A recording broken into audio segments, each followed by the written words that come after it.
हाँ, हु और हुम में क्या डिफरेंस है? पहली बात, हु और हुम इजी वर्ड्स हैं। मैं नहीं मानता कि हु और हुम में कुछ ऐसा मिलता है नॉर्मली जिसको लेके आप डरें, कंफ्यूज्ड हो, जानते ना हो कि कहाँ पर हु यूज होता है, कहाँ पर हुम यूज होता है।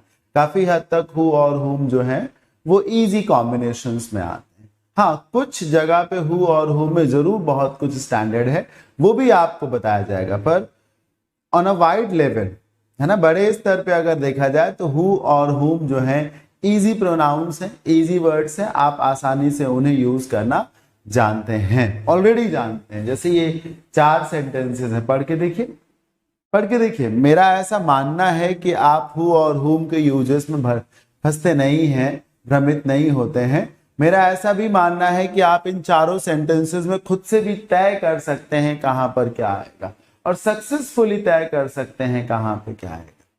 पढ़ के देखिए। फर्स्ट सेंटेंस है one of his friends, options है हु और हुम। क्या लगता है, one of his friends who live in Chennai या वन ऑफ हिज फ्रेंड्स हुम लिव इन चेन्नई? हाँ, अगर आपका जवाब है हु तो आप बिल्कुल सही हैं। सोचिए कि आपका जवाब हु ही है या नहीं। The boy who was sitting beside the lady या the boy whom was sitting beside the lady? इस सेंटेंस में भी हु ही आएगा। जवाब क्या है कि हु आना चाहिए। अगला सेंटेंस पढ़ते हैं। Here dwells an old lady. Dwell का मतलब होता है रहना। क्या होता है? रहना, जिसे सरल शब्दों में आप LIVE live कहते हैं, right?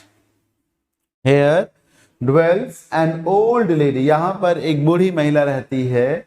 Who oblique whom I always love to converse. अच्छा, मैं इस सेंटेंस को अच्छा ठीक लिखा है। With who या with whom I. Here dwells an old lady with whom या with who I always love to converse. Converse मतलब बातचीत करना। आप कमेंट करके बताते रहें कि आपको क्या लगता है कहां पर आना चाहिए। पार्टिसिपेशन आपका होगा तो आपको बेनिफिट मिलेगा। यदि आपको लगता है कि यहां पर whom होना चाहिए, then you are right, 100% right. The man who you have just praised, the man who you have just praised, the man whom you have just praised. बताइए, अगर आपका जवाब है whom तो फिर से आप सही हैं। मेरा ऐसा मानना है कि आप नहीं फंसेंगे कहां पे who लगेगा, कहां पे whom लगेगा। आपका भी यही आंसर रहा होगा। पहले और दूसरे सेंटेंस में who, तीसरे और चौथे सेंटेंस में whom। If this is your answer तो फिर आपको खुश होना चाहिए, फिर आपको चिंतित होने की क्या जरूरत है। ऐसा सोचना ही नहीं चाहिए कि आपको हु और हुम में कोई कंफ्यूजन है। आइए मैं क्लियर कर देता हूं। देखिए, हु सब्जेक्ट है। क्या है सर? सब्जेक्ट है। अगर आप सवाल करेंगे तो हु बोलेगा कौन, किसने। अगर आप रिलेट करेंगे, रिलेटिव बनाएंगे तो ये बोलेगा जो, जिसने। हुम ऑब्जेक्ट है। हुम क्या है सर जी? ऑब्जेक्ट है। यदि आप सवाल करेंगे तो ये बोलेगा किसे, किसको, किसे, किसको। यदि आप जवाब देंगे, रिलेट करेंगे तो ये बोलेगा जिसे, जिसको। जो अंतर ही और हिम में है, क्या अंतर है? ही सब्जेक्ट है, हिम ऑब्जेक्ट है। वही अंतर हु और हुम में है। हु सब्जेक्ट है और हुम क्या है बंधुआ? ऑब्जेक्ट है। एक बात और ध्यान से देखिए, जैसे बोला गया कि हु क्या है? सब्जेक्ट है। सेंटेंस के नियम के मुताबिक सब्जेक्ट के बाद वर्ब आती है ना? सेंटेंस का यही तो स्ट्रक्चर है, सब्जेक्ट, वर्ब और ऑब्जेक्ट। सब्जेक्ट के बाद क्या आता है? वर्ब आती है। सब्जेक्ट के बाद क्या आता है? वर्ब आती है। इसी बात को पलट के कह लेते हैं, वर्ब के पहले क्या आता है? सब्जेक्ट आता है। वर्ब के पहले क्या आता है? बताओ। सब्जेक्ट आता है। ये देखिए लिव वर्ब है, ये देखिए was sitting verb. Live verb है, वॉज सिटिंग वर्ब है। इसके पहले क्या आएगा? सब्जेक्ट आएगा। सब्जेक्ट कौन है? हु और हुम में से हु है तो हु आएगा। हिंदी से भी ले लीजिए। उसके तमाम दोस्तों में से एक दोस्त जो चेन्नई में रहते, जो के लिए सब्जेक्ट है ना। द बॉय वो लड़का जो उस महिला के बगल में बैठा है, वो लड़का जो आपको दिख रहा है ना, वो लड़का जो उस महिला के बगल में बैठा है, तो आप जो ही तो बोल रहे हैं, बस इसीलिए आप ऐसा काम करेंगे। फिर से देख लीजिए सर, फिर से देख लीजिए। ये देखिए, ये वर्ब है तो इधर सब्जेक्ट आना चाहिए हु। ये देखिए वर्ब है तो इधर सब्जेक्ट आना चाहिए हुम, और सॉरी हु आना चाहिए। और जब हुम की बारी आएगी तो हुम के आगे एक क्लॉज होगी, वर्ब नहीं होगी, एक सेंटेंस होगा, और इंटरेस्टिंगली उस सेंटेंस के पास सब्जेक्ट होगा। जैसे I always love to converse, वो वर्ब होगी पर ऑब्जेक्ट नहीं होगा। जब रिलेटिव प्रोनाउन में ऑब्जेक्ट आता है तो आगे की जो क्लॉज होती है उसमें सब्जेक्ट होगा, वर्ब होगी पर ऑब्जेक्ट नहीं होगा, क्योंकि ऑब्जेक्ट वो खुद बनेगा ना, क्योंकि ऑब्जेक्ट वो खुद बनेगा। मेरी बात आप समझ रहे हैं? क्योंकि ऑब्जेक्ट वो खुद बनेगा इस तरीके से। और देखिए, ये देखिए सब्जेक्ट है, वर्ब है, ऑब्जेक्ट नहीं है सर। ऑब्जेक्ट यहां पे आएगा तो हुम लगेगा। इधर पे देखिए, आप सब्जेक्ट हैं, तारीफ की है आपने, वो वर्ब है, पर उसके बाद ऑब्जेक्ट कहाँ लिखा है? यू सब्जेक्ट लिखा है, हैव प्रेज्ड वर्ब लिखी है, उसके बाद ऑब्जेक्ट कहाँ लिखा है? ये जो इज आप देख रहे हैं ना, ये इज तो द मैन की वर्ब है। इतने हिस्से में ध्यान से देखिए, इतने हिस्से में सब्जेक्ट है, वर्ब है, वेयर इज द ऑब्जेक्ट? नहीं है ना, क्योंकि ऑब्जेक्ट यहां पर बैठा हुआ है। तो जब रिलेटिव प्रोनाउन में ऑब्जेक्ट होगा यानी कि हुम होगा तो सब्जेक्ट होगा, वर्ब होगी, पर ऑब्जेक्ट नहीं होगा। मैंने इतना डिटेल में समझाया, मुझे तो नहीं लग रहा था कि आपको इतना डिटेल में समझने की जरूरत थी, मतलब इसलिए क्योंकि आप ऑलरेडी जान रहे थे कि कहाँ पे क्या होना चाहिए। ठीक है, आगे बढ़ते हैं। हु और हुम जो है वो 3 लेवल में है, 3 स्टेजेस में है। पहली स्टेज ये थी जो कि बहुत इजी है, अगली स्टेज और उसकी अगली स्टेज थोड़ी बहुत जरूर टफ है। आइए उसको भी देख लेते हैं, ध्यान से देखिए सर। फर्स्ट सेंटेंस को पढ़िए, ये वही सेंटेंस है जो पीछे था, ये सेंटेंस, इसी सेंटेंस को हमने फिर से लिखा। देखिए, Here dwells an old lady with whom I always love to converse, वही सेंटेंस। इसमें क्या लॉजिक है आइए मैं आपको बताऊं। कभी कभी क्या होता है कि जो सेंटेंस में whom आता है, कभी कभी वो सेंटेंस जिसमें whom आ रहा हो, इस बात को मैं इधर लिखता हूं। कभी कभी वो सेंटेंस जिसमें whom आया हो, whom आने का मतलब है कि ऑब्जेक्ट की जरूरत पड़ी हो, तभी तो हुम आएगा।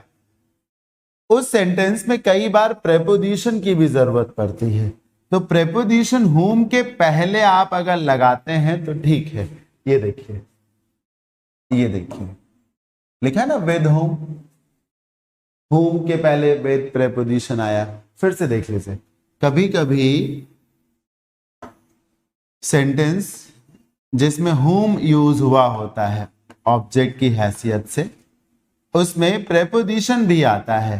तो नियम कहता है कि अगर सेंटेंस में हुम हो और प्रेपोजिशन आया हो तो वो प्रेपोजिशन हुम से पहले आ सकता है। कहाँ आ सकता है सर जी? हुम से पहले आ सकता है। अगर आप सोचो कि वो प्रेपोजिशन हुम के बाद चला जाए, कहाँ? हुम के बाद, और बाद में का मतलब है वर्ब के बाद, ठीक है ना? हाँ, तो ये गलत हो जाएगा। क्या हो जाएगा? गलत हो जाएगा। ये सही, मैं इसको सरल करके बताता हूं। जैसे आप कहीं पर खड़े हो और किसी के आने का इंतजार कर रहे हो, किसी के आने का, बहुत ध्यान से देखिएगा, आप कहीं पर खड़े हो और किसी के आने का इंतजार कर रहे हो, तो कोई आपसे पूछ रहा है क्यों भाई साहब, किसका इंतजार कर रहे हैं आप यहाँ पर, या किसके आने का इंतजार कर रहे हैं आप यहाँ पर? बहुत ध्यान से देखिएगा। तो इसका ट्रांसलेशन मैंने बनाया, for whom are you waiting here, for whom are you waiting here. ये देखिए प्रेपोजिशन आया ना फॉर, तो हमने लगाया, और वो जो फॉर प्रेपोजिशन है हुम के ठीक पहले है ना। नियम कहता है ना कि जो प्रेपोजिशन हो वो हुम के पहले हो। अब कल को हम सोचें कि लाओ क्या करें, whom को यहीं पर रहने दें, whom को यहीं पर रहने दें, और जो प्रेपोजिशन है वो बाद में लिख दें। कहां लिख दें? बाद में। और बाद में का मतलब सेंटेंस के सबसे आखिर में नहीं, वर्ब के बाद। जरा गौर से देखिए, इस फॉर को उठा के वेट के बगल में रखिए। वेट फॉर होता है कि नहीं होता? ये जो फॉर है इसको कौन लाया? आपको क्या लगता? whom लाया है, यू लाया है, हेयर लाया है? नहीं, बुद्धि लगाइए सर, ये जो प्रेपोजिशन फॉर है वो वेट का है, तो जब बाद में जाएगा तो वेट के ही बाद आ जाएगा। ठीक, ऐसा ना करिएगा कि वेटिंग हेयर लिखा उसके बाद फॉर लिखा, नहीं। प्रेपोजिशन जब WH वर्ड के पहले हो, who, whom, which, when, what, where, यही सब WH वर्ड्स हैं, तब तो तुरंत पहले हो। लेकिन जब बाद में हो तो बाद का मतलब सबसे आखिर में नहीं, सेंटेंस में जहां पर वर्ब आई हो उसके ठीक बगल में, राइट, ठीक बगल में। तो आप हेयर फॉर ना करिएगा, फॉर लगाइएगा, तब हेयर जो लिखा है उसको लगाइएगा। हालांकि ये गलत है, हालांकि ये गलत है, क्योंकि नियम बोलता है कि whom हो सेंटेंस में तो प्रेपोजिशन बाद में नहीं होना चाहिए, या whom का इस प्रकार से प्रेपोजिशन से कोई लेना देना नहीं है। whom के केस में प्रेपोजिशन बाद में नहीं रखा जाता, समझ रहे हैं? तो ये गलत हो गया। अब ये जो गलत हो गया इसको सही करने के दो रास्ते हैं। पहला रास्ता है कि आप इस फॉर को उठाओ और फिर से whom के पहले लगा दो। दूसरा रास्ता क्या है? ध्यान से देखिए सर, दूसरा रास्ता है कि आप कुछ ना करिए, प्रेपोजिशन को वहीं पे रहने दीजिए, बस whom को बदल करके who कर दीजिए, whom को बदल के क्या कर दीजिए?